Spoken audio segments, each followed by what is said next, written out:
урматтуу мекендештер, биз Аксуу жана Төш Булак командаларынын ортосундагы беттешти баштап атабыз. Бул 16 март күндөгү КТРК спорт каналындагы 3-чү беттеш.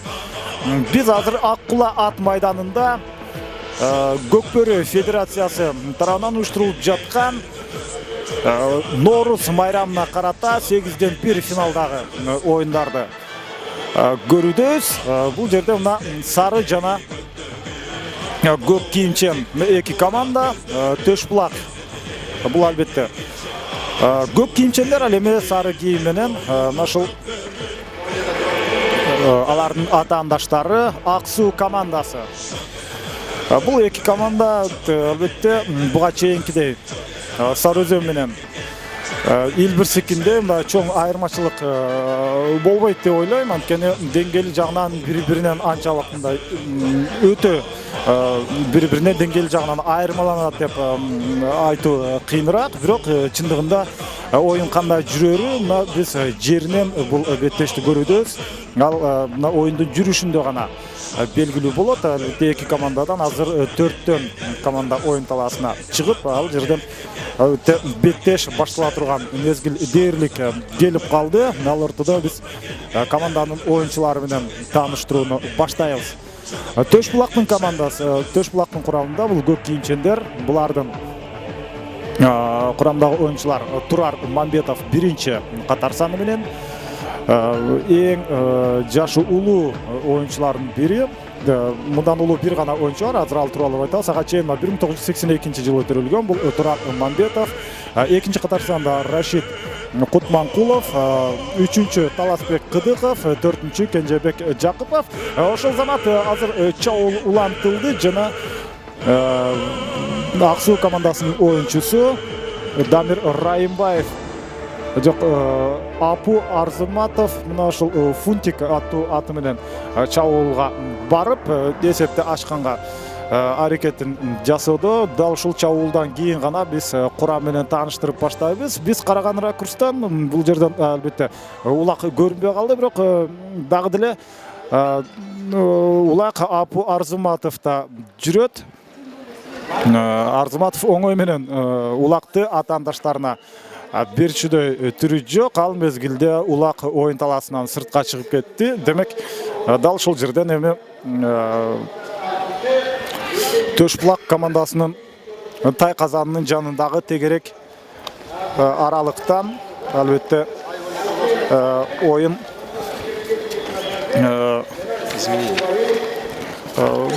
уланат. Биз болсо Төш Булак командасы менен кайрадан да бир жол жакшылап тааныштырып чыкмакчыбыз. Анткени бир аз өзгөрүүлөр бар. Турар Мамбетов биринчи катар сан менен, Рашид Кутманкулов экинчи, Талас Кыдыков үчүнчү, Рустам Борбиев төртүнчү, Улан Шаршимбек уулу бешинчи, Элзар Шамканов алтынчы, Жээнбек Дондаев жетинчи, Гүлжигит Ороспеков сегизинчи, Акназар Абдумуса уулу 9, Айбек Айкенов 10, Расул Ажыгапаров 11 жана Атай Жакыбалиев 12. 12 оюнчу. Бул Төш Булак командасынын оюнчулары. Команданын жетекчиси Азим Осмонов, ал эми башкы машыктыруучу Алтынбек Эсеналиев. Дал ушундай курам Төш Булактын оюнчуларынын катарында. Ал эми Аксуу командасына келе турган болсок, булар мына сары кийимчендер. Аваз Ибраимов биринчи, Дамир Райымбаев экинчи, үчүнчү Дүйшөн Сейитмуратов, төртүнчү Нуртилек Сейитмуратов. Демек булар бир тууган оюнчулар деп айтсак да болот. Адыл Сейитмуратов дагы 5-чи катар сан менен, Бакыт Жунушалиев 6-чы, Апу Арзыматов 7-чи, Калыбек Канатбеков 8, Бекбулат Кубанычбеков 9, Айбек Раис уулу 10, Амантур Жолдошбеков 11 жана 12-чи Төлөгөн Кынатов.